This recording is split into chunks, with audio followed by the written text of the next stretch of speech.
Welcome to Live Daf, your online Daf Yomi Shir. Shalom Aleichem, welcome back to today's Daf Yomi, which is Beitzah Chav Zayin. We are continuing the discussion which we began yesterday regarding a bechor on Yom Tov.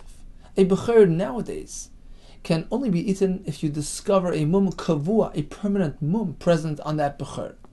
The question was, may we examine a bechor on Yom Tov? Rabbi Yehuda says, no problem. Rabbi Shimon says, you may not, because once the Chachamim will mesaken that there is an isser to be sheichet a bechor without prior examination by an expert, by a mumcha, by a chacham, who will determine and confirm that this indeed is a mum kavua.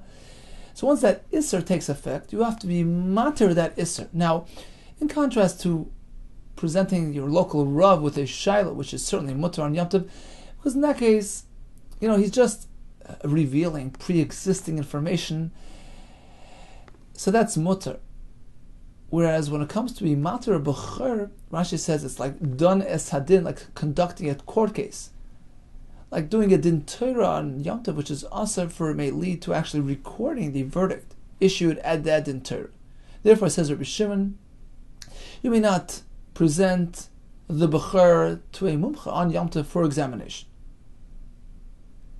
So we had a machlokes between Rabbi Yehuda, who says it's okay. Rabbi Shimon says you may not do that on Yom Tov. Says the Gemara, 3 lines from the top. Rabbi Yehuda Nasiya, this is Rabbi Yehuda Hanasi, the one who edited the Mishnayos. So he had some kayhanim in his home on Yom Tov, and they can eat a bechor, provided that it has a mum kavu, which allows shchita. Rabbi Yehuda Nasiya Havalayahu Buchra, he had a bechor. He figured, look, there's a mum there. Let me go ahead and get a confirmation from a chacham to allow shchita. Shadre lekameder Ami. He sent it to Rabbi Ami on Yom Tov. He didn't want to take a look at the bechor in accordance with Shitas Rabbi Shimon. You may not issue a heter on a bechor on Yom Tov. Amalei Rabbi Zrika. V'itema, some say Rabbi Yirmiyah challenged Rav Ami. What's the problem? When we have a machlokes between Rabbi Yehuda and Rabbi Shimon, who do we follow? Halachak Rabbi Yehuda. In this case, it's mutter to see the bechor. So he challenged Rav Ami's chumrah. In any case, he didn't want to see the bechor, and Rabbi Yehuda Nasiya had to try another venue. So what did he do? Hadar Shadrei lekamed Rabbi Yitzchak Nafcha. He sent his bechor to Rabbi Yitzchak Nafcha to take a look at it. Once again, Savar D'loi Mechzaye, he refused to take a look at the bechor on Yom Tov. Amalei Rabbi Yirmiyah v'itema, some say it was Rabbi Zrika. What's the problem? Have machlokes between Rabbi Yehuda and Rabbi Shimon? The Gemara in Avron says we follow Rabbi Yehuda, like Rabbi Yehuda. Amalei Rabbi Abba. So Rabbi Abba turns to this chacham who challenged, was either Rabbi Zrika or Rabbi Yirmiyah. He says, why are you giving him a hard time, so to speak? My time, Rabbi Shimon. Why didn't you allow the chachamim to follow through in accordance with Shitas Rabbi Shimon? They wanted to be machmer. Why are you challenging? Why are you giving them a hard time? My time left Geshev Kasina. Why didn't you allow the Rabbanan, these chachamim, lemevad ovda, to follow through Rabbi Shimon? Amar lei, so he responded, V'at ma b'yotcha. What do you have in your hands? Meaning, why are you backing Rabbi Shimon in this case? Generally, we follow Rabbi Yehuda. Why are you leaning towards Rabbi Shimon? Do you have any Kabbalah, any tradition that this is an exception? That in this case we follow Rabbi Shimon? That it's Asr? Amar Leisi, he responded, yes, indeed. Hachi Amar Rabbi Zera. Listen to Rabbi Zera. Halach Rabbi Shimon. In this case we make exception to the rule. Although generally, Rabbi Yehuda and Rabbi Shimon, we follow Rabbi Yehuda. In this case, halach Rabbi Shimon, we will not take a look at a bechor on Yom Tov. Amar Mandu. Now there was a certain fellow, unidentified, this fellow who was listening in to the conversation, and he heard that Rabbi Zera paskin like Rabbi Shimon. So Amar Mandu, this fellow declared, he announced, Izki, I wish I could be Zoicha, V'esak lahasam, and go up to Eretz Yisrael, v'agmar l'shmata, and go actually learn that statement, that halacha that we follow Reb Shimon, mipuma demara, from the mouth of the master, meaning I want to hear it from the source, from Reb Zera himself, to make sure that this indeed is a true statement. What happened? Kisal Klahasam, when he went up to Eretz Yisrael, he arrived. Ashkel Reb Zera, he greets Reb Zera, and he asks him, Amar le, Amar Mar Halach Reb Shimon, is that true? That you said Halach Reb Shimon, who disallows examination of a Bechor on Yom Tov? Is that true? That's how they're quoting you in Bavel. Did you really say it? Amar Reb Zera responds, listen to this, Loi, actually not. It's a good thing he checked. He says, no, I didn't say that. All I said was as follows. Anna mistavra amri. I just said, it's probable. It makes sense that we follow Reb Shimon, but it's not like I heard from anybody, from any Rebbe, that we establish the halacha Reb Shimon. Why was I leaning towards Reb Shimon? I'll explain to you why. Because we have a lashon in our Mishnah back on Av Chavav and Aleph, which says Reb Shimon Aimer, Kol shein mumoy nikar b'yodayim ein zemen amuchen. Unless the mum was examined before Yom Tov, you can't be mata the animal. Uktani lo bebraisa b'lashon chacham. Then we have the very same halacha quoted in a brisa and attributed to chachamim. The fact that the brisa takes the halacha and now attributes it to the chachamim, that's an indication of the fact that the brisa confirms that indeed is the halacha l'maisa, at the accepted opinion.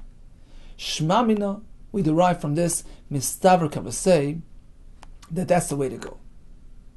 Okay, so it's not like I heard definitively from any Rebbe that we follow Reb Shimon in this case. It's just my own conclusion based on a diuk and a brisa. Okay, in any case, what's the conclusion? Halacha l'maisa regarding checking a Bechor on Yom Tov. We have several shittas. We have a shaila, how to paskin. My havi Allah, what's the conclusion? Amar Rav Yosef, listen to this. Tashma, I have a raya. The Talia ba'ashli Rav. This isser of checking a Bechor on Yom Tov is attributed to Ashli, Rav, big Ashli. There are several pshatim. Some say Ashli are ropes, so it's dependent on large ropes, meaning there are great men who say that it's us. Another pshat is large trees. So in any case, this isser is authoritative. There are many great people who hold that it's us. Who are these great people? The Amar Rabbi Shimon ben Pazi, in the name of Amar Shimon Levi, in the name of Amar Beitzah ben Shaul, Amar Rebbe. So he's quoting Rebbe, who quotes Mishum Kahala Kadisha de Yerushalayim. He's quoting the holy community of Yerushalayim, which is the previous Dur, before Rebbe. So Rebbe is quoting the previous Dur, who said as follows: Rabbi Shimon v'Chaverav. So they're referring to Rabbi Shimon ben Manasseh and his colleagues. Quoted them yesterday. Amru halacha Rab Meir. So the Kahala Kadisha of Yerushalayim are saying that Rabbi Shimon and his friends have said the following. So they're quoting Rabbi Shimon. The halacha follows Rab Meir, and we meant to follow Rab Meir. Okay, we're going to get to that in a moment. But apparently it has something to do with not checking a Bechor on Yom Tov. Before we get to that, the Gemara stops us in its tracks. Amru, what do you mean the Kahala of Yerushalayim quote Reb Shimon ben Manasseh who lived after them? That's not commonly done. The previous Dur won't quote the youngsters in their generations. Well, they said Allah. That's not the way it works. It's usually the youngsters who quote the veterans. Amru, they said va'inuk shishim tuva, the Kahala Kaddish of Yerushalayim who were a Dur before Rebbe, and Rebbe was the same Dur as Reb Shimon ben Manasseh. So they were way older than Reb Shimon ben Manasseh. It wouldn't make sense that they would quote Reb Shimon ben Manasseh. Ella, rather, what they said is as follows. They weren't quoting Reb Shimon, they were just saying, it's interesting to note that Reb Shimon ben Manasseh was actually younger, who says you can't check a b'chor on Yom Tov, is actually corresponding to an earlier shita mentioned in the earlier days, which happens to be Reb Meir. So it was an interesting connection they made, a correlation. They weren't quoting the later dirt, they were just remarking. Ela b'shitas Reb Meir amrua, that the halacha that Reb Shimon espouses, that you can't check a b'chor on Yom Tov, is actually in line with a previous shita mentioned way earlier, that's shitas Reb Meir, who would also seem to hold likewise. Okay, so we're getting somewhere. So we see that Reb Shimon, who doesn't allow checking a b'chor on Yom Tov, Reb Shimon Manasseh, who's in line with Reb Shimon bar Yochai, who says you can't check a b'chor on Yom Tov, as we mentioned yesterday, is in correspondence with Reb Meir Shita, who seems to say the same thing. And therefore, let's just stop for a second. What does that have to do with halacha l'maisa? So Rashi explains, so now you have 2 against 1. If Reb Shimon and Reb Meir both hold you can't check a b'chor on Yom Tov, so it's 2 against Rabbi Yehuda, who says you can, 2 against 1, the Rabbim prevail, and therefore the conclusion is you shouldn't check a b'chor on Yom Tov. Okay. But let's first figure out what they meant. Reb Shimon and Reb Meir go together. What do we find in Reb Meir? And we're looking for the following concept, that examining a b'chor is not just a revelation of a previously known bit of information, just like a typical psak halacha that the Rav can issue on Yom Tov. Rather, it's generating an issa, it's creating, it's fashioning a heter, a new heter, fashioning a heter on the animal, and therefore that can't be done on Yom Tov. It rings of a din Torah. That's what we're looking for. And we're going to find it in Reb Meir as well. This not. Hashechet is a b'chor, v'achakach heres mumay. So instead of examining the b'chor before shchita, he did shchita, and then he checked the mum that was present on the b'chor.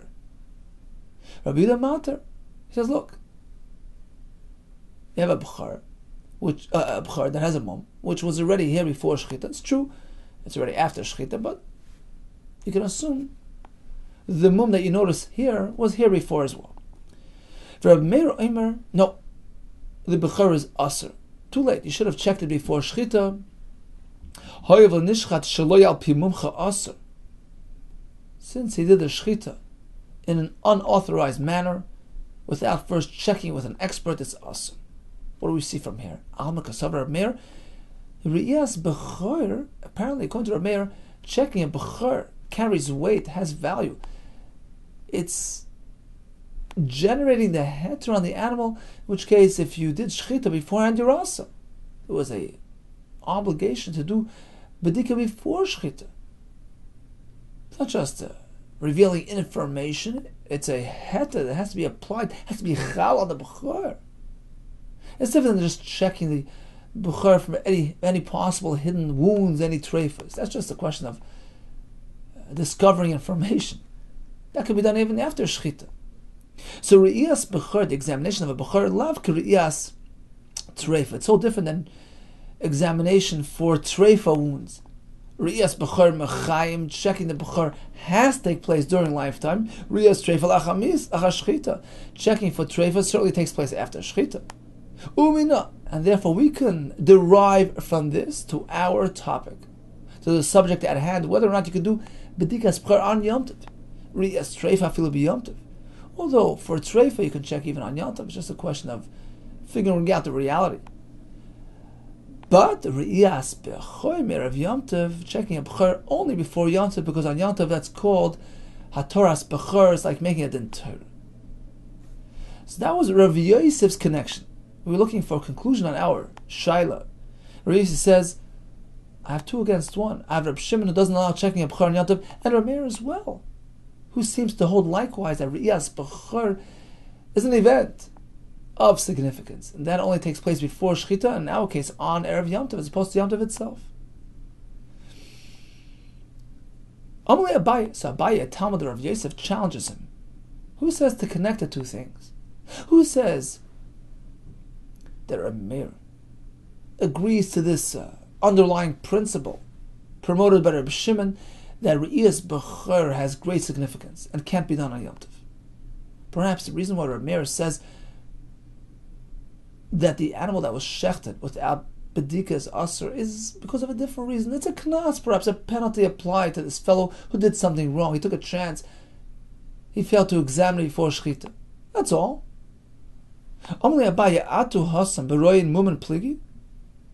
Who's to say that the discussion between Rabbi Yehuda and Meir regarding examination after shechita is dependent on this concept of how important, how significant, how much weight does Bechor examination carry? No, beknas a pligi. It's a question of whether to apply a knas. Perhaps all agree. Riyas Bechor, just like Riyas Treifa. It's a question of figuring out the reality, no more than that. And therefore it could be done on Yom Tov. This fellow transgressed. He took a chance. He did shechita before checking his Bechor. Rabbi Meir says we apply a knas, and perhaps it only applies to the person who did something wrong, but his friend can eat the Bechor because he didn't transgress. So it's a limited isser, a knas to the person who did something wrong. But knas a plea. As we see, it depends on the situation. Bedukin shebayin. What type of mum was discovered after shechita? If there was some sort of eye condition, some cataracts, which can change during misa, the shechita can actually exasperate that situation. So although it looks like a mum kavur, and now it wasn't necessarily so during its lifetime. So in that case, bedukin shebayin kol amali pligi de asur, all agree that it's asur because you never know if it was here before shechita. Mishum de mishtana, because it can change during death. Ki pligi b'mum shebeguf.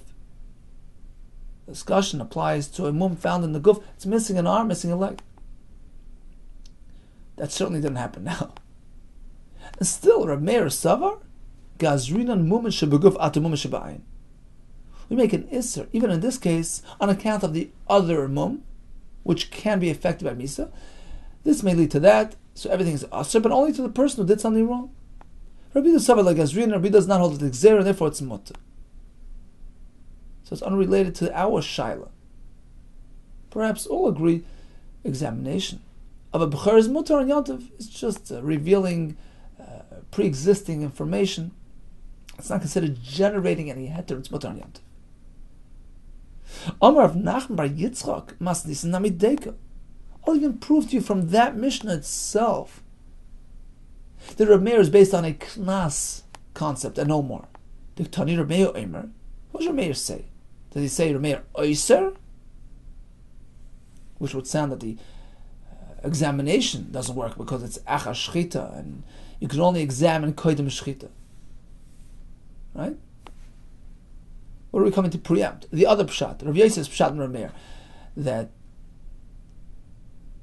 checking a b'chor makes the heter, and that can only happen before shchita. Otherwise, it's an isra shchita, and therefore, if he did the shchita before examining the animals, asr. That was Rav Yosef's approach, and corresponds with the halacha that you can't do bedikas b'chor and Yom Tov. Says Rav Nachman bar Yitzchak, the wording in the Mishnah indicate otherwise. Instead of Rav Meir saying Rav Meir Oyser, which will indicate as such that it's something wrong with the shchita, he doesn't say that. Rav Meir Omer hoyel v'nishchat shelei al pi mumcha asr, because this fellow did something wrong. Nobody asked him to do shchita prematurely. That's the problem. There's a knas. It's a personal issur. It's not because the bechor, the animal, is lacking heter. Otherwise, he would just say Meir Oyser. He doesn't say that. He says because he did something wrong. Why take chances? And therefore, we see it has something to do with the person. Shema mino knasahu de kakanis shema mino. It's pretty clear that it's based on a knas aspect and no more. Continues the Gemara. So we have a machlokes, check a b'chor Yom Tov, don't check, Rabbi Yehuda, Rabbi Shimon, and then there's a shaila, a whole discussion as per the accepted opinion. We're not sure how to paskin. Here we have another story. Ami, that was his name, Vardina. Rashi says a pshat, he came from Vardina. So he had a job. Chazei Buchra, he was the Buchar checker, the Beit Nasi Ahava, in the home of the Nasi.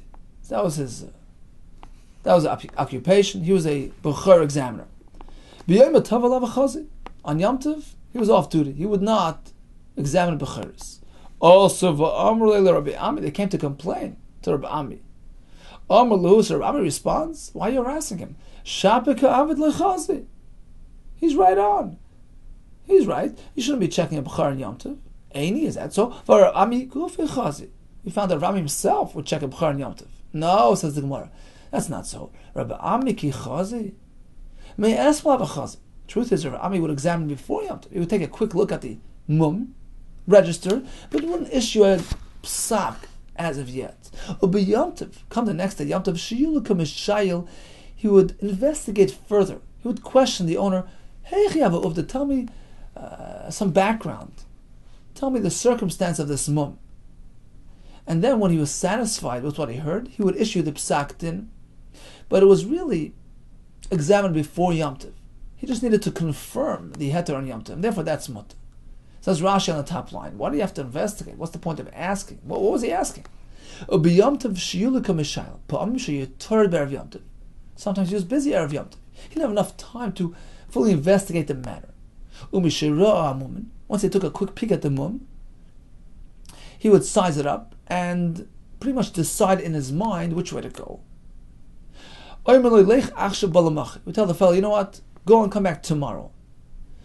And when he comes back, he would then query him as to the circumstance which brought about this mum. How did it come about? Why? It says Rashi, Kayhana was suspected of generating a mum in their b'chor. It was a difficult proposition for the Kayhanim to raise animals. They belong in the Beis Medrash. They were given this animal and they have to raise it until it gets a mum. So sometimes they would arrange, they would orchestrate a mum to the b'chor. This knowledge learned in the Mishnah. If you have a mum which could have been generated manually, the Yisrael shepherds are trusted. However, because perhaps they're trying to be mounted the animal prematurely. And therefore, the Kohen has to prove that it was a naturally occurring mum. So in any case, Rabbi Ami wouldn't examine the mum on Yom Tov.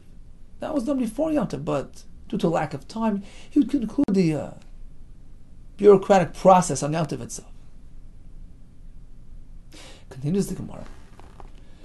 As we find in the following story, there was a story with this fellow. The icy bucher came to Rava. He approached Rava with a b'chor, but it was close to Yom Tov Apanya.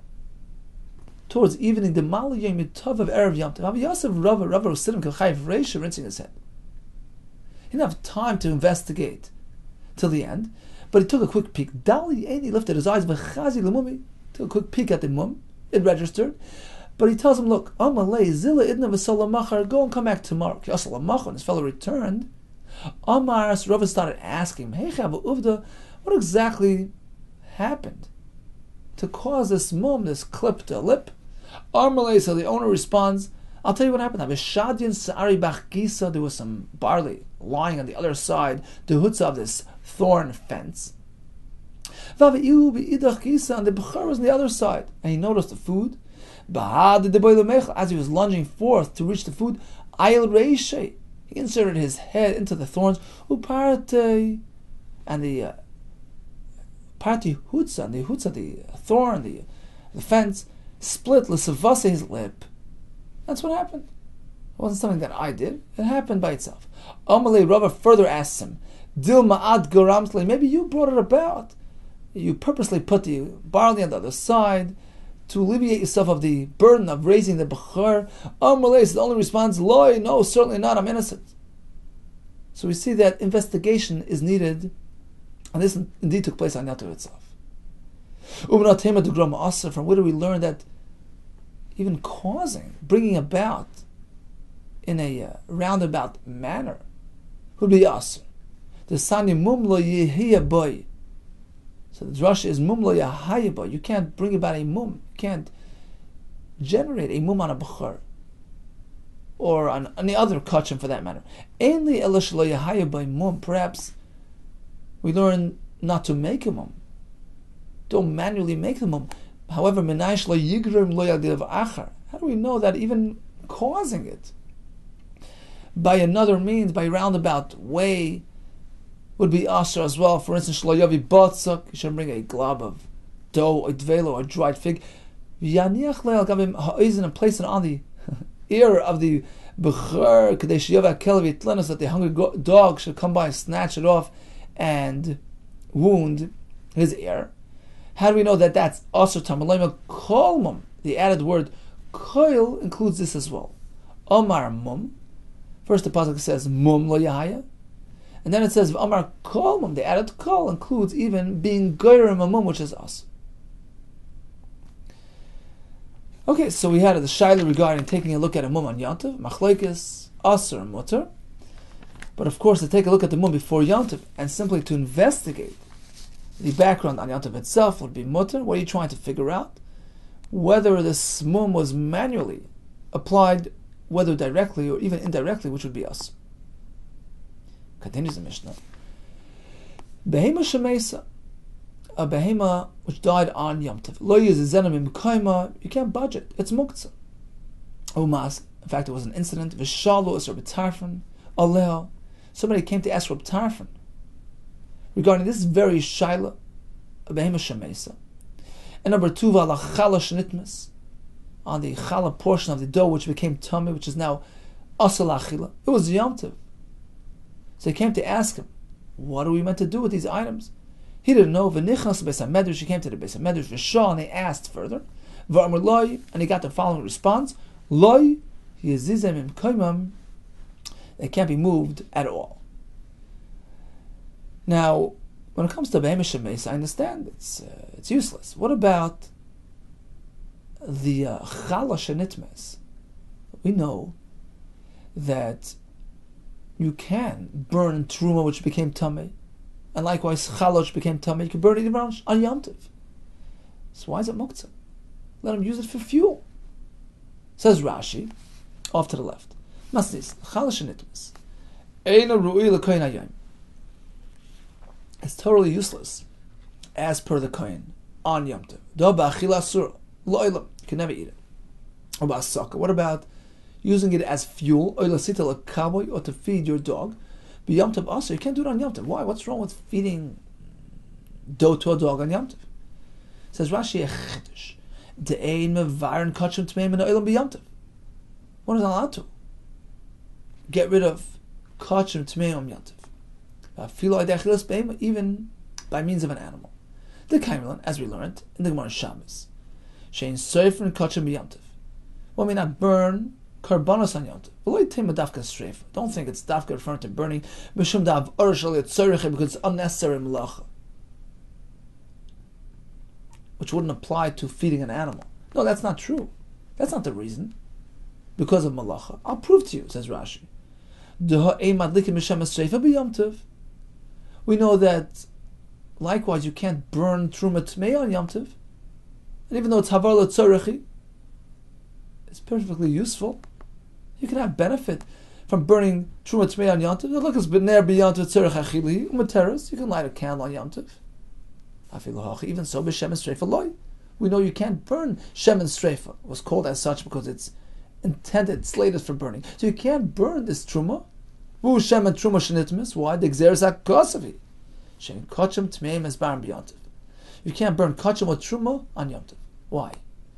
The rachmona achshiva lavarosin. The Torah attributes value to this procedure, to burning, to getting rid of kachim or truma tmei on yontiv. The chsiv be'esh yisarf. In fact, the Torah gives chashivas to this process of burning kachim or truma, which becomes tummy. And therefore, on Yom Tov, you can't do this. Hilkach malachi. It has significance. You're creating, you're accomplishing something significant. It's like a malacha. And therefore, says Rashi, even feeding the chala shenitmes to a dog is asur as well, because that's being mevayir this chala tmeya, which is like a malacha. Tosfos brings down Rashi, he disagrees. He says it's not a malacha. What do you mean? A new kind of malacha? Feeding an animal? Why is that a malacha? He says the isser of burning truma tmeya on yontiv and likewise chala tmeya, because it might lead to burning kachim, which is certainly a problem because it's not benefiting the person. You can't have no while you burn kachim. So one thing might lead to the next, and therefore you shouldn't do any of these. So you can't burn the truma tmeya, and you can't burn the chala tmeya, nor feed it to the animal, because it might lead to the next, which will actually lead to burning kachim, which is certainly awesome. Continues the Gemara. So the Mishnah cited two examples, a behema shemesa and chala shenitmis. Let's focus on the first one. What's wrong with a behema shemesa? It's useless? No, it's not. Feed it to the kelev. Now, although it wasn't really made for this purpose, it died on Yom Tov itself. Who cares? According to Reb Shimon, there's no concern of muktzah in this case. Remember, Reb Shimon holds even something unprepared is not muktzah, as long as it has function, it has use, it provides hana. It says more lemetanan stomach like Reb Shimon. Shall we say that the Stam Mishnah, the anonymous Mishnah, which considers behema shemesa to be muktzah, is not following Reb Shimon? This is not Reb Shimon Omer. Number one, you can chop up melons, pumpkins to feed an animal. There's no concern of tircha. This is on Shabbos. You have an avel on Shabbos, chop it up, feed the dogs. As long as you have hana from it, it has function, it has use, it's not muktzah. Rabbi Yehuda Omer, that's not the case. It depends when this happened. Shabbos, unless it was already in an available state coming into Shabbos, Asura. You know why? Because coming into Shabbos, it wasn't muzman for this, it wasn't muchan for this. It was a live animal. So now it acquires this newfound capacity, being fed to a kelev that's unprepared for this purpose. It's muktzah. Our Mishnah seems to be following Rabbi Yehuda. Says no, I feel Rabbi Shimon. You don't have to say that. A Mishnah can be following Rabbi Shimon as well. So why is it muktzah? Moide Rabbi Shimon balachayim shemesu shasrun. Even Rabbi Shimon, who generally does not broaden the concept of muktzah to include anything unprepared, will agree in the case of a balchai, a creature, a living being. That's not like you're a typical chayfetz, like you're an inanimate object. A balchai is off limits. That's also considered, and that is considered unprepared, even according to Rabbi Shimon. So although you have a nevela on your hands, when did that nevela status come about? On Shabbos. So since coming into Shabbos it was a balchai, even Rabbi Shimon agrees it acquires a muktzah status for Shabbos. Now, that works according to him. Mishmei Rava quoted Rava that indeed Rabbi Shimon agrees that a balchai is considered muktzah. The Amar Moedahoy Rabbi Shimon balchaim shemeisu shasur. The Rabbi Shimon agrees if it's a balchai that died on Shabbos, it's considered muktzah. Shabbat, then our pshat works out well. The Rabbi Shimon agrees with our Mishnah because it's a balchai shemeis. El Lamar Braid Rav Yosef, according to him, who quoted Rava differently, Mishmei Rava, he had a different version of Rava. There's no difference between a balchai and any other object. If you can use it, it's not muktzah. The Omar, he said, "Cholok haya Rabbi Shimon afilu balchaim shemeis shematarim." According to Rabbi Shimon, even a balchai that died on Shabbos is mutzah. If it provides use, provides function, it's mutzah. Now we're stuck, Michael and Meimer. So why does our Mishnah say a behema shemeis on Shabbos is muktzah? Tirguma Zeiri says Zeiri interpreted our Mishnah to be speaking about a unique case, behemas kachim. He thought we're speaking about an ordinary animal which can be fed to a dog. No, we're speaking about a carbon that died. That can't be fed to a dog, and that's muktzah. Even Rabbi Shimon agrees. It's useless. They cannot be. The wording in the Mishnah indicates as such. The Tani Aleh Avala Chalash Nitmis. Rabbi Tarfon was presented with two shilas. The fact that the Mishnah bundles them together is indicative of their comparison, that they're both similar cases. So one shilah is regarding a dead animal, and also chala shenitmis, we make that connection. Ma chala de kedisha, just as chala is something which has kedusha.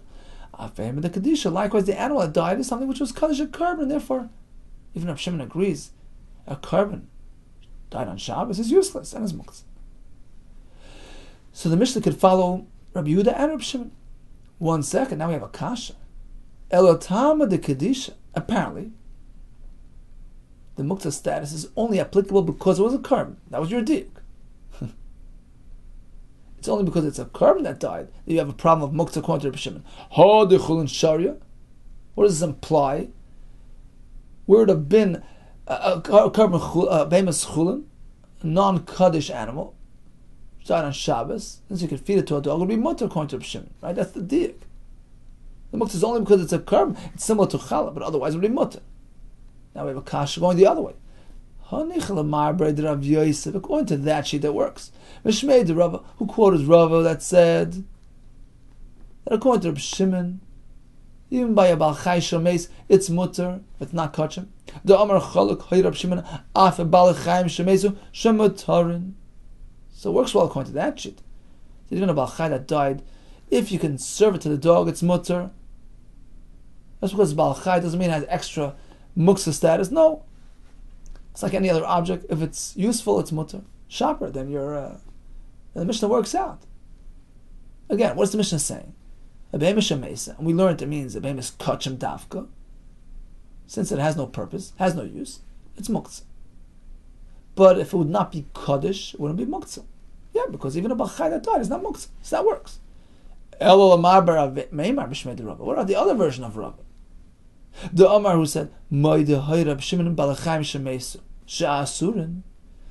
even according to Shimon, a Baal Chai is out of bounds, he's off limits, he's set aside, he's muktzah. So if he dies on Yom Tov, since it wasn't in this state coming into Yom Tov, rather it was alive coming into Yom Tov, it's off limits, it's unprepared, and it's aser, it's muktzah. Michael Amemar. Then we're stuck. How are we going to understand the Mishnah, which says that only because it's a carbon we have muktzah? Otherwise it would be aser. What do you mean? According to Rabbi Shimon, a Baal Chai dies on Shabbos or Yom Tov is not muktzah. Answers the Gemara. Hachab my skin. You know what we're speaking about here? You know what the Mishnah means? That the animal would not be muktzah, if not for the fact that it's a carbon. Why not? According to this version of Baal Chai that dies is also according to Rabbi Shimon. What happened was that coming into Yom Tov, the animal was in danger of dying. He was in a precarious state of health, and its owner was keeping an eye on the animal and sort of expected this to happen. He was anticipating this development. But in that case, all agree it's not muktzah. Why is it Baal Chai shemeis muktzah? According to this shita, because coming into Shabbos, he was a Baal Chai, he was a creature, he was a living creature. It wasn't something that you can partake from. But if he's mesukenes, if she's hovering, and its owner is keeping an eye on it and anticipating this development, so he had his mind on it, and he prepared it in his mind for this purpose. So that if it dies on Shabbos, he'll use it to feed the klavim. So that's why we say it's not muktzah. And that's why the Mishnah says the problem is only because it's a carbon. In which case, even if he had his mind on it, it doesn't help. You can't use the carbon for dog feed. But if it was a chulin, it would be mutter in this case because he had his mind on it. He was mazmin. It's different than a typical Baal Chai. But perhaps when it comes to a healthy animal, which was Mesa on Shabbos, since coming to Shabbos, he was a bona fide healthy Baal Chai, he's off limits. And we muktzah even according to Rabbi Shimon. Okay, so let's just summarize this piece of the Gemara. We discussed a behemoth shemeis on Shabbos or Yom Tov. And let's follow Rabbi Shimon's shita for the time being. Rabbi Shimon holds that anything useful is not considered muktzah. We have the Mishnah by us in Mesechus Beitzah, which seems to say that a behemoth kachim shemeisa is muktzah. We have a Mishnah in Shabbos, which speaks about any animal that died, behemoth chulin, and according to Rabbi Shimon, it's not muktzah. So let's figure out the circumstance, the context of both Mishnahs. According to the shita that holds that a Baal Chai shomeis on Shabbos and Yom Tov is mutter, according to Rabbi Shimon, it's no different than any other object which has function, can provide benefit. and therefore it's considered mutter, even though it wasn't prepared for this particular function. So according to that approach, the Mishnah Beitzah by Yas, which says that it's muktzah, is because it's a carbon, has no use. The Mishnah Shabbos, which says that it's not muktzah, speaking by a chulin. Since it can be fed to the kelev, it's not muktzah. According to the other approach, which held that even according to Rabbi Shimon, a Baal Chai Shel Meis is asur, it has a higher degree of muktzah, we have to learn that both missions are speaking by a mesukenes, an animal which was in a precarious state of health coming into Shabbos or Yom Tov. So his owner sort of prepared that in advance. He mentally designated it for Shabbos or Yom Tov use, if it should be made on Shabbos or Yom Tov. And that's why our Mishnah only speaks about kachim. And that's why it's a problem. Kachim has no function. You can't feed it to a dog, and therefore it's muktzah. As opposed to Mishnah Shabbos, we speak about chulin. In that case, as long as it has function now, number one. Number two, its owner had this in mind, anticipated this development. It was mesukenes. There's no muktzah, according to Shitas Reb Shimon. Continues the Mishnah. One shouldn't reserve a portion of an animal on Yom Tov. By approaching the butcher and say, look, I'd like to partner you with in this animal. I'd like to take $100 of this animal. You can't do that. You can't speak price on Yom Tov. Aval nimnun aleh be'erev Yom Tov. But you can join an animal before Yom Tov. Come Yom Tov, they do the shchita and divide it. My ein nimnun, what did the Mishnah mean? You can't reserve a portion of an animal on Yom Tov. Amar Rabbi Yehuda Shmuel, ein poiskin damim l'chatchila ala behema b'Yom Tov. You can't speak price. You can't speak value. I'd like $100 of this animal. You can't do that. You're not meant to conduct business on Yom Tov. What then can he do? So what should he do? Do it without discussing price or value. Amar Rav, maybe shtei behemas. He'll bring two similar animals, similar in quality. Line them up next to each other. And the butcher says, look, you see this animal? It's like this animal. Okay? Registered? Fine. I'm going to go shech this one. And I'm going to prorate it, meaning tomorrow I'm going to evaluate the other animal and charge you based on what you took from the first animal according to the value of the second animal. That's how we'll figure out how much you owe me. We learn likewise in the price. A person shouldn't approach his friend on Yom Tov and say, I'm joining you with a seller's worth of whatever you're selling there. I'm going to have 2 sellers worth of your animal. I'll speak money or price on Yom Tov. But rather he can tell him, I'm joining you lemechza for half, a third, or a quarter. Says Rashi 4 lines from the bottom. Ein nimnin. So you can't join, you can't partner in an animal. To what extent? As we learned, dafka if it's money or price being discussed. Rather, the butcher can just do shchita without discussing price. And they can distribute it, they can divide it.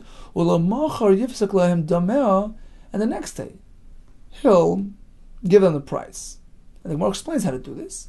You line up an animal next to it, and you pretty much compare the quality, and tomorrow he's going to base his prices on the value of the next animal.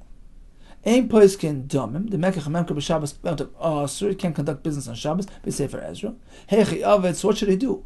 The Mishnah says you can do something, how do you do it? The Ketani Sheikh to Mechal Kimineh, he does the shechita, they divide it. Hechi avet, how's he going to do it without losing money? Sheyed the Lamocha Kami says Shabbat lives like the mel. How are they going to know how valuable this animal was? Unless they discuss price, how can they determine value? Maybe Len Yom Tov Shtei Behemoths Shabbos. He brings 2 equally valued animals on Yom Tov. V'yomer, he'll say like this: Ru'u Shizukazu. Do you agree that this is like that one? Fine. Okay, let's proceed. Ulumachar Shamanas and Aseres. Next day, the price and value is based on the other animal, which reflects the value of the first animal. The Beitzah says, I'm going to join this animal. You can't mention damim. You can mention parts, halves, thirds, and quarters. Okay, let's review today's daf. We went back to Riyas Bechor examination on Yom Tov. Is it mutter like any other psak, or is it asr because it's a more extensive type of heter being generated on Yom Tov? We have machlekes Tanaim, we have machlekes Amoraim as to how to paskin. The Gemara speaks about some Amoraim who would check Erev Yom Tov and then investigate further on Yom Tov to ascertain that it was a naturally occurring, innocently occurring mum. We discussed the Behema Shemesa and Chalash Nitmis, which are muktzah on Yom Tov. The Gemara's conclusion was that we're speaking about Behemas Kachim, and therefore even according to Reb Shimon, it would be asa because it's totally useless. We had one side in the Gemara that according to Reb Shimon, Abal Chai carries a more severe form of muktzah. So even if it wouldn't be kachim, it would be a problem. But in this case, it's only also because it's kachim, because we're speaking that he anticipated this development. It was already mesukenes, so it wouldn't be muktzah other than the fact that it's kachim. So in any case, our Mishnah can certainly be following Reb Shimon as well. These things are muktzah. What's wrong with chalash and itmas? We had Rashi's chiddush. Getting rid of it is considered a malacha, which is also on Yom Tov.